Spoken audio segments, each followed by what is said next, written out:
जब अभिनव उन लोगों की बातों को ध्यान से सुन रहा था, तब इधर चाहत भी उसे देख रही थी।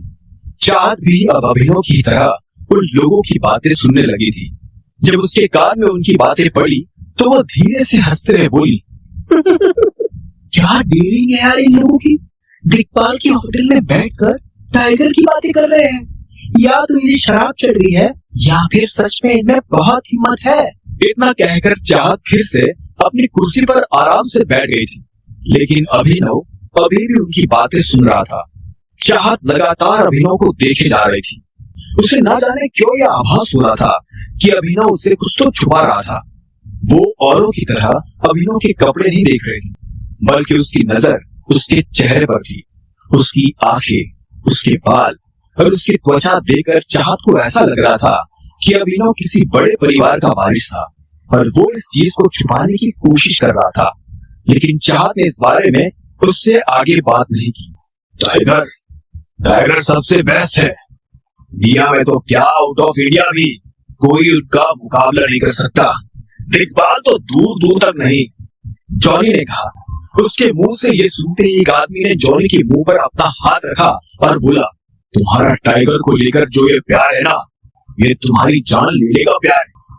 जैसे ही दूर बैठे अभिनव ने ये सुना, तो उसके चेहरे पर मुस्कान आ गई। इतने में तीसरे आदमी ने कहा, हाँ यार, ये जॉनी हमें बर्बाद देगा।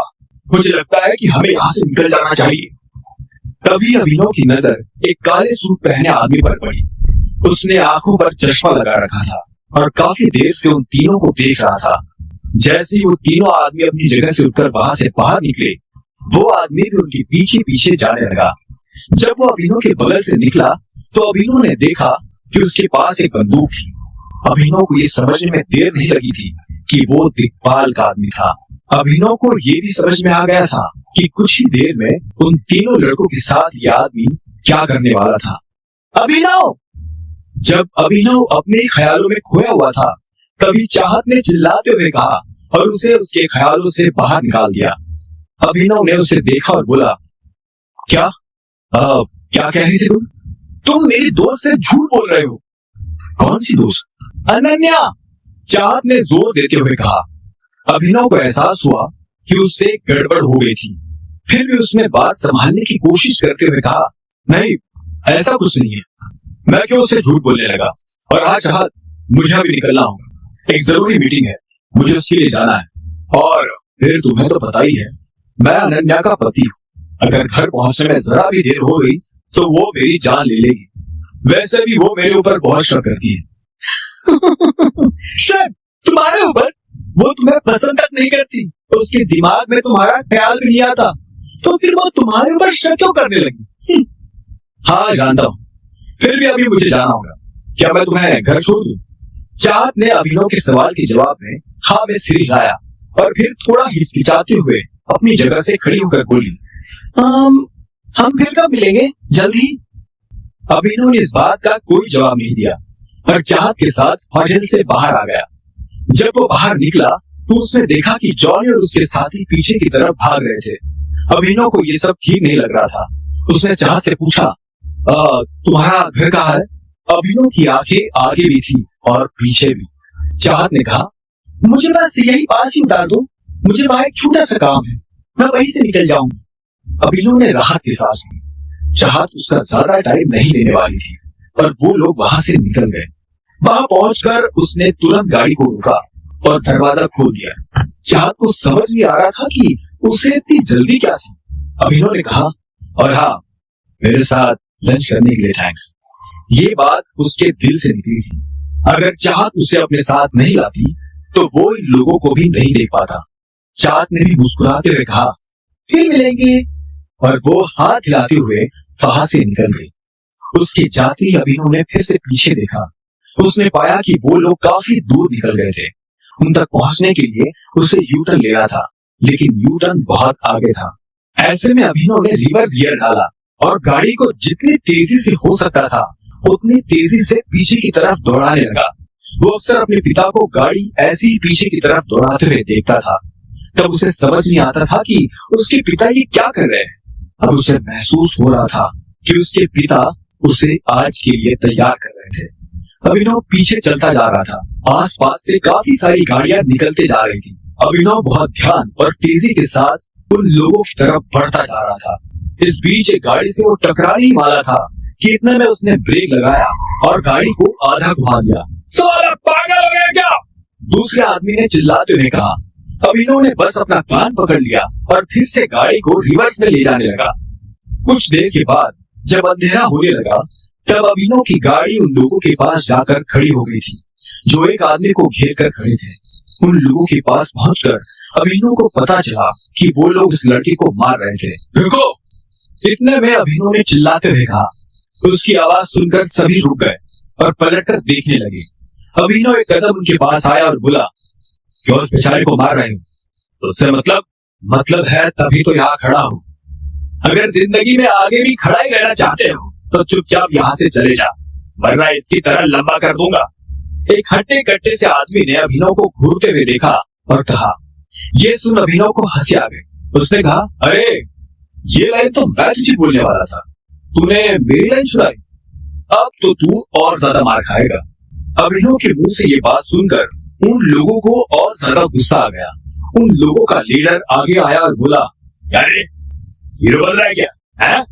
जानता नहीं गुड़गांव में ये हीरोगिरी काम नहीं आती। चुपचाप चला जा, वरना बेकारी हमें एक की जगह 2 कब्रें खोदनी पड़ेगी। अभिनव ने इस बात का कोई जवाब नहीं दिया। वो बस उन लोगों की तरफ देख रहा था और उनकी गिनती कर रहा था। इतने में उसने एक लड़के से कहा, भाई जरा पीछे हो ना। हाँ। वो लड़का पीछे हटा तो आखिर में अभिनव ने अपनी गिनती पूरी कर कहा, हाँ, अब कब्रिस्तान वालों को फोन करके बोल दो कि वो 2 नहीं 20 कब्रें खोद कर रखे। 2 लोग 20 मुर्दों को गाड़ने आ रहे हैं। इस बात ने अभिनव के सामने हर एक आदमी के गुस्से को भड़का दिया था। इधर अभिनव भी अपनी मुट्ठी कसकर तैयार हो गया था। एक आदमी दौड़ते हुए अभिनव की तरफ आया और उसने अभिनव पर डंडे से वार करने की कोशिश की, लेकिन अभिनव ने उसका डंडा पकड़ा और उसके पेट में मार दिया। लड़का नीचे गिर पड़ा। पकड़ साले को! लीडर ने चिल्लाते हुए कहा और उसके बाकी आदमी भी एक के बाद एक अभिनव पर टूट पड़े। अभिनव भी उनका मुकाबला करने के लिए पूरी तरह से तैयार था। वो किसी का सिर दीवार से फोड़ रहा था तो किसी के पेट में अपना घुटना मार रहा था। उसने एक आदमी की पसलियों को उसी के डंडे से तोड़ा और फिर एक आदमी की गर्दन को दबोचकर उसे सड़क के उस पार फेंक दिया। देखते देखते अभिनव ने समा और समय दोनों बदल दिए। वो लड़का जॉनी जो अभी तक उन लोगों से मार खा रहा था और जिसे लग रहा था कि अब उसके जिंदा बचने की कोई संभावना नहीं है, वो खुद अभिनव का ये रूप देख हैरान हो गया था। उसके लिए अभिनव भगवान से कम नहीं था। जब अभिनव ने उनके लीडर को भी मार मार कर हतभरा कर दिया तो वो दर्द के मारे कराहते हुए बोला, कौन हो तुम? अभिनव ने उसे कोई जवाब नहीं दिया। वो बस उसकी आंखों में देख रहा था। वो आदमी जवाब जानने के लिए बेताब हुआ जा रहा था, लेकिन इससे पहले कि अभिनव उसे कोई जवाब देता वो खुद ही नीचे गिर गया था। उसकी आंखें बंद हो गई थी और उसने हिलना डुलना बंद कर दिया था। उसे इस हाल में देख अभिनव के चेहरे पर मुस्कान आ गई थी। इधर जॉनी का मुंह खुला का खुला रह गया था। उसने अपनी जिंदगी में ऐसा कोई आदमी नहीं देखा था जो एक साथ इतने लोगों को चित कर सके। वो धीरे धीरे अभिनव की तरफ आगे बढ़ने लगा था। अभिनव ने देखा कि उसकी होंठ के पास से खून आ रहा था। उसकी आंख के नीचे काला गड्ढा हो गया था। उसके पैर में मोच थी और उसके कपड़े फटे हुए थे। कुल मिलाकर उसकी हालत बहुत खराब थी। अगर अभिनव वक्त रहते वहां नहीं पहुंचता तो वो मर सकता था। उस लड़के ने अभिनव के पास आकर पूछा, कौन हो तुम और तुमने हमारी जान क्यों बचाई? जॉनी इस सवाल का जवाब जानने के लिए बेताब था। उसके दोस्त वही सड़क पर बेहोशी की हालत में पड़े थे। अभिनव ने उसे एक सेकंड के लिए देखा और बोला, मैं कौन हूँ ये मैं तुम्हें बता दूंगा, लेकिन तुम्हें वादा करना पड़ेगा कि तुम ये किसी को नहीं बताओगे कि मैं कौन हूँ। जॉनी ने अभिनव की शर्त पर बिना सोचे हाँ में सिर हिला दिया। अभिनव ने उसकी जान बचाई थी। वो अभिनव के लिए अपने दिल में इतना छोटा सा राज तो रख ही सकता था। अभिनव उसके पास आया और उसे अपना कान पास लाने का इशारा किया। जॉनी अब अपना कान पास लेकर आया। अभिनव धीरे से उसके कान के पास झुका और बोला, मैं टाइगर हूं। और इतना कहकर वो 2 कदम पीछे हो गया। जॉनी ने जब ये बात सुनी तो उसकी आंखें फटी की फटी रह गई थी। वो बिना पलक झपकाए अभिनव को देख रहा था। उसे समझ नहीं आ रहा था कि वो जो देख रहा था वो सपना है या हकीकत। अभिनव ने उसे इस बात को सीक्रेट रखने के बारे में याद दिलवाया और उसके बाद गाड़ी में बैठकर निकल गया। जॉनी अभी भी बिना पलक झपकाए अभिनव की गाड़ी को जाते हुए देख रहा था। कुछ देर के बाद अभिनव हरदेवपाल सिंह के घर आ गया था। इतने सारे लोगों को मारने के बाद अभिनव के हाथ पैरों में बहुत दर्द हो रहा था। उसने गाड़ी पार्क की और एक गहरी सांस लेकर अंदर जाने लगा। वो बहुत धीरे धीरे और ध्यान से अंदर जा रहा था। मुझे तो समझ नहीं आ रहा कि अब हमें करना क्या चाहिए। मेरे हिसाब से हमें गौरव से कहना चाहिए कि वो अकरम से इस बारे में बात करे। अब तो वही हमारी मदद कर सकते हैं, राजीव ने कहा। जब अभिनव अंदर आ रहा था तब राजीव, शर्मिला और परिवार के बाकी लोग किसी गंभीर विषय पर चर्चा कर रहे थे। वो सभी काफी चिंता में नजर आ रहे थे। जब तक हमें किंग कॉर्पोरेशन का सपोर्ट नहीं मिलेगा तब तक हमारा काम नहीं हो पाएगा। मुझे लगता है हमें फॉक्स स्क्रीन होल्डिंग से सपोर्ट लेना चाहिए। शर्मिला ने भी अपनी तरफ से सुझाव देते हुए कहा। मम्मा, आप कैसी बातें कर रही हो? ये दोनों कंपनी टाइगर चलाता है और हम जैसे लोग टाइगर से सीधा जाकर नहीं मिल सकते हैं। आज तक जब उसे किसी ने देखा ही नहीं तो हम कैसे उससे मिल पाएंगे? अनन्या ने कहा। ये सुनकर शर्मिला बोली, शायद चिराग इस काम में हमारी मदद कर सकता है। मैं काम करती हूँ, तुम्हारी और चिराग की शादी फिक्स करवा देती हूँ। वैसे भी इस अभिनव ने हमें दिया क्या है? ठीक इसी वक्त अभिनव घर के अंदर दाखिल हो गया।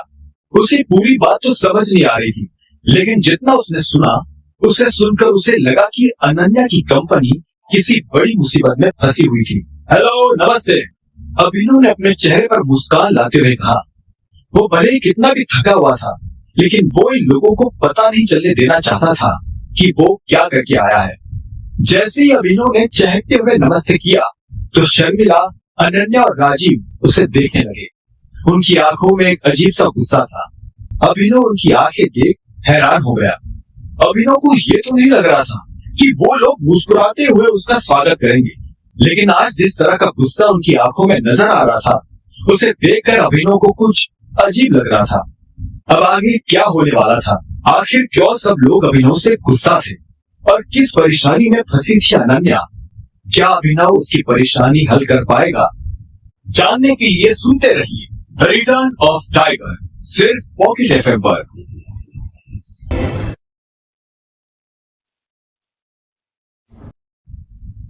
मैंने कहा नमस्ते एंड हेलो अनन्या, अभिनव ने दोबारा मुस्कुराने की कोशिश करते हुए कहा, पर यह सुनते उन तीनों का गुस्सा और ज्यादा बढ़ चुका था। शर्मिला ने उबलते हुए कहा, क्या सही टाइम पर आए हो? अभिनव ने यह सुनते ही अनन्या को देखा। वो ये पता करने की कोशिश कर रहा था कि वहां क्या हो रहा है, लेकिन अनन्या ने भी एक गहरी सांस ली और अभिनव से नजर फेर ली। अभिनव से रहा नहीं गया तो उसने पूछा, क्या मैंने कुछ गलत किया है? राजीव ने उसे एक पल को देखा और फिर टेबल पर रखा अपना फोन उठाया। उसने कुछ खोला और आखिर में स्क्रीन अभिनव की तरफ घुमा दी। अभिनव पास आया और उसने राजू से फोन ले लिया। फिर उसने स्क्रीन पर जो देखा उसे देख उसकी आंखें फटी की फटी रह गई। स्क्रीन पर एक वीडियो चल रहा था जिसमें अभिनव उस लड़के को होटल के अंदर पूरी तरह से पीट रहा था। अभिनव को ये देखते ही अंदर से बुरा लगा। अब उसे समझ आ गया था कि वो सभी अभिनव से खार खाकर क्यों बैठे थे। उसने कहा, जो कुछ भी हुआ उसके बारे में मैं समझा सकता हूँ। इतने में शर्मिला ने उसकी बात बीच में काटते हुए कहा, क्या समझाओगे? कि तुम अपने खाने का बिल भी नहीं चुका पाए और इस चीज से बचने के लिए तुमने इस बेचारे के साथ मारपीट की। शर्मिला ने कहा। अभिनव अपनी तरफ से कुछ कहता, इतने में अनन्या आगे आई और बोली, आई कांट अंडरस्टैंड, तुम्हें इतनी महंगी जगह पर खाना खाने की जरूरत ही क्या थी? तुम तो घर से ये कहकर निकले थे ना कि तुम जॉब के लिए जा रहे हो। फिर अभिनव फंस गया। उसने वीडियो को दोबारा देखा। पूरे वीडियो में उसे चाहत कहीं भी नजर नहीं आ रही थी। ये देख अभिनव की जान में जान आ गई। अगर उन लोगों को पता चलता कि अभिनव चाहत के साथ था तो उसके लिए जवाब देना और भी भारी हो जाता। वो ऐसा कुछ नहीं करना चाहता था जिससे अनन्या और ज्यादा नाराज हो। हमने तुम्हें इसलिए तो अपने घर में जगह नहीं दी थी कि बाहर जाकर तुम हमारे परिवार की सरे बाजार इज्जत उठा लो। जब बाकी दोनों महिलाओं ने अपनी बात कह दी तो राजू से भी नहीं रहा गया और उसने भी अभिनव को सुनाना शुरू कर दिया। उसने आगे कहा, अनन्या का पति, इस घर का दामाद, पब्लिक में इतने बड़े होटल के अंदर ऐसी गिरी हुई हरकत कैसे कर सकता है? आप सभी ऐसा इसलिए कह रहे हैं क्योंकि आपको सच पता नहीं है। आपने इस लड़के को मार खाते हुए तो देख लिया, लेकिन आप लोगों के मन में ये सवाल नहीं आया कि मैंने इसे मारा क्यों। यह आदमी मुझसे उल्टी सीधे बातें कर रहा था, जनाब शनाब बोले जा रहा था और मुझे नहीं, मेरे साथ। अचानक से अभिनव ये कहते कहते रुक गया। उसकी जुबान पर चाहत का नाम आने वाला था। तुम्हारे साथ कौन? अनन्या ने अभिनव की बात पकड़ते हुए पूछा और जवाब के लिए अभिनव की आंखों में देखने लगी। अभिनव चाहता था कि अनन्या अपनी नजर उससे दूर हटा ले, लेकिन वो ऐसा नहीं कर रही थी। जब अभिनव से जवाब नहीं दिया गया तो शर्मिला ने कहा, मुझे पता ही था, आवारा गली का गुंडा, छटा हुआ बदमाश है ये लड़का। पहले उस लड़के का सहारा लेकर तमाशा खड़ा किया, बिना बिल भरे होटल से भागा और यहाँ बड़ी बड़ी डींगे हाँक रहा है। Shameless creature. राजीव, तुम सच में चाहते हो कि हमारी बेटी ऐसे आवारा सड़क छाप लड़के के साथ अपनी जिंदगी गुजारे, जबकि अनन्या का हाथ पाने के लिए एक से एक खानदानी लड़कों की लाइन लगी पड़ी है। शर्मिला ने जिस तरह से बात घुमाई उसे सुन राजू हैरान हो गया। वो अभी अनन्या की शादी पर कोई बात नहीं करना चाहता था, इसलिए उसने अभिनव को देखकर पूछा, ये वीडियो पूरे देश में वायरल हो गया है, अब तुम क्या करोगे? आई एम सॉरी, लेकिन इस लड़के के साथ जो हुआ असल में इसके साथ वही होना चाहिए था। ये सुनते ही शर्मिला गुस्से में आग बबूला हो गई। वो गुस्से में अभिनव की तरफ बढ़ने लगी। उसका मन तो कर रहा था कि वो अभिनव को थप्पड़ मार दे, लेकिन अपने आप को रोक के उसने कहा, जब हम तुमसे तमीज से बात कर रहे हैं तो तुम भी तमीज से बात करो।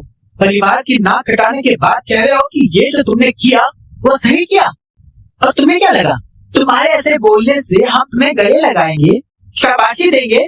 ना तुम्हारे पास कोई नौकरी है, ना तुम इस परिवार की मदद करना चाहते हो, तो कम से कम भगवान के लिए ऐसा कुछ तो मत करो जिससे इस परिवार को नीचा देखना पड़े।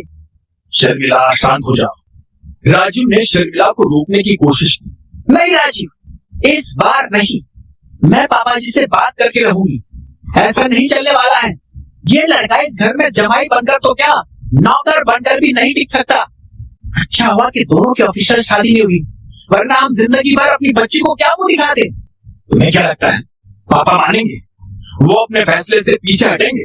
हाँ, मैं मनाऊंगी उन्हें। मैं उन्हें बताऊंगी कि ये लड़का अनन्या के लिए सही नहीं है। अनन्या की शादी अगर किसी से होनी चाहिए तो वो है चिराग, सिर्फ चिराग। ये सुनती अनन्या की आंखें फटी की फटी रह गई। उसने शर्मिला को देखा और बोली, मम्मा, मैं चिराग से शादी करने के लिए कब एग्री हुई? तुम्हारे एग्री होने की मुझे जरूरत भी नहीं है। मैं तुम्हारी माँ हूँ और मुझे पता है what is best for you. इसके साथ रहोगी तो जिंदगी भर तकलीफ ही तकलीफ देखोगी, और फिर तुम्हें अपनी कंपनी के लिए भी मदद चाहिए ना। चिराग के अलावा तुम्हारी कंपनी को फिर से खड़ा करने में कोई तुम्हारी मदद नहीं कर सकता है। इस पर अनन्या ने कहा, मम्मा ऐसा नहीं है, मैं खुद अकरम सर से बात करूंगी, वो मेरी हेल्प कर सकते हैं। मैं चिराग से शादी नहीं करना चाहती हूँ। तो क्या तुम जिंदगी भर इस आदमी के साथ रहोगी? हाँ बताओ, शर्मिला ने पूछा। नहीं, मैं इन दोनों में से किसी के साथ नहीं रहना चाहती हूँ, अनन्या ने अकड़ के साथ जवाब दिया। तुम्हें अकरम की अकरम सर की मदद किस चीज के लिए चाहिए? अभिनव ने माँ और बेटी की बातों के बीच में आकर पूछा। शर्मिला क्या कह रही थी उससे अभिनव को मतलब नहीं था, लेकिन अकरम का नाम सुनकर वो समझ गया था कि वो अनन्या की मदद कर सकता है। जैसे अभिनव ने इतना कहा तो अनन्या और शर्मिला अभिनव को देखने लगी, लेकिन दोनों ने उसे जवाब नहीं दिया। इतने में राजीव बोला, अनन्या को अपनी कंपनी को फिर से खड़ा करने के लिए कुछ पैसों की जरूरत है। इसके जितने भी शेयर होल्डर्स है उन्होंने अपने हाथ पीछे खींच लिए। अरे तुम क्यों ये सब इसे बताकर अपना टाइम वेस्ट कर रहे हो? इस प्रॉब्लम में ये क्या कर लेगा? जाकर उस शेयर होल्डर्स की भी वैसी पिटाई करेगा जैसे उस लड़की की कर रहा था। शर्मिला ने अभिनव को और सुनाते हुए कहा और आगे बोली, तुम मेरी बेटी का पति बनकर ज्यादा दिन तक नहीं रहने वाले हो। अगर इसने चिराग से शादी नहीं की तो मैं इसके लिए उससे भी बढ़िया लड़का लेकर आऊंगी, पर यू नेवर।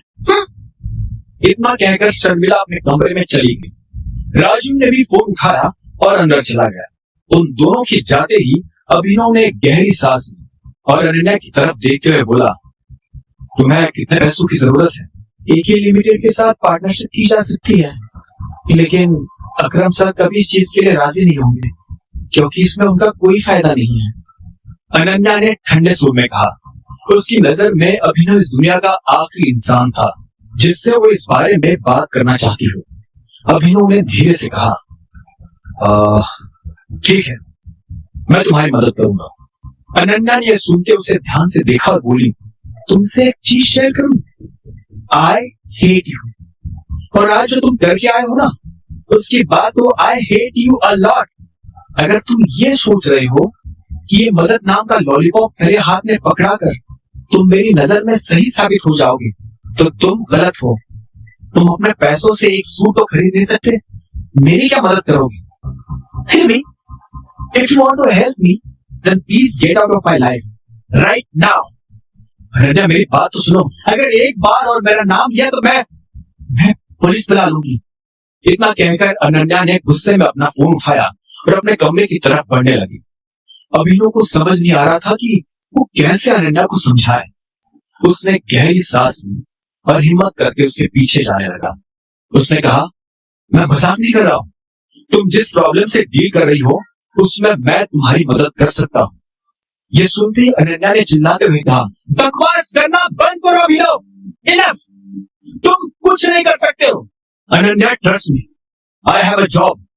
मैं अकरम सर की कंपनी में मैनेजर की पोस्ट पर काम कर रहा हूं। अभिनव ने आखिर में कहा। यह सुनते ही अनन्या को हंसी आ गई और वो बोली, ओह अच्छा, तो तुम्हें क्या लगता है कि तुम्हारी पोजीशन परमानेंट है? हो सकता है कि आज अकरम सर तुम्हारे ऊपर तरस खा रहे हो, लेकिन कल वो तुम्हें लात मारकर बाहर भी कर सकते हैं। तुम और तुम्हारे जैसे हजारों लोग उसके लिए कुछ भी नहीं है, समझे? कुछ भी नहीं। नहीं, वो ऐसा नहीं कर सकते, अभिनव ने गंभीर आवाज में कहा। यह सुनते ही अनन्या ने खींचते हुए गहरी सांस ली और बोली, कभी कभी मुझे समझ नहीं आता कि आखिर मैंने ऐसा क्या पाप किया था जो मैं तुम्हारे साथ फंस गई। तुम उस दिन मेरे कमरे में आए कैसे थे? मैं मेरी जिंदगी मिली थी बर्बाद करने के लिए लंबी लंबी फेंकना बंद कर दो। जिसे न अपने घर अपने परिवार के बारे में कुछ पता हो वो क्या मेरी मदद करेगा? और सीरियसली तुम अकरम सर से बात करोगे? तुम लाइक सीरियसली? जाओ और एक बार आईने में अपना चेहरा देखो। इतना लताड़ने के बाद अनन्या अपने कमरे में गई और दरवाजा बंद कर दिया। अभिनव फिर से उसके कमरे के बाहर खड़ा का खड़ा रह गया था। ये सब सुनकर उसे गुस्सा नहीं आ रहा था, बल्कि हैरानी हो रही थी। उसे सच में अपने परिवार के बारे में पता नहीं था। वो बचपन से अकेला था, अनाथ था। उसे लगता था कि उसे आत्महत्या कर लेनी चाहिए, लेकिन फिर उसे लगता था कि इसकी बजाय उसे लोगों को प्यार देना चाहिए। उसके जिंदगी में जो आया उसने उसे प्यार दिया, पर कोई पलटकर उसे प्यार नहीं करना चाहता था। अभिनव को इस चीज का मलाल नहीं था। उसे पता था कि उसकी नीयत साफ है। वो जानता था कि अगर नीयत साफ हो तो रास्ते अपने आप खुल जाते हैं। जब अभिनव यही सोच रहा था कि तभी उसके फोन पर एक मैसेज आया। अभिनव ने फोन खोलकर देखा तो पाया ये मैसेज उसके क्लासमेट हरीश का था। वही हरीश जो उसके साथ डिलीवरी कंपनी में जॉब करता था। उस मैसेज में लिखा था, कल शाम को रियूनियन है, दिए हुए पते पर टाइम से पहुंच जाना। अभिनव जब कॉलेज में पढ़ता था तो सब उसकी गरीबी का मजाक उड़ाते थे।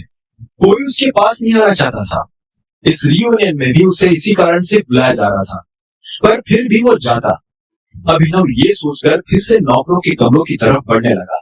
जब वो बिस्तर पर आकर लेटा ही था कि इतने में उसका फोन बज उठा। उसने देखा कि अकरम का फोन था। हेलो टाइगर, मेरी जेनी से बात हुई थी। तुमने जो कहा है वो हो जाएगा। साथ ही तुम्हारा जो वीडियो इंटरनेट पर वायरल हो रहा है, मैंने उससे हटवाने की बात कर ली है।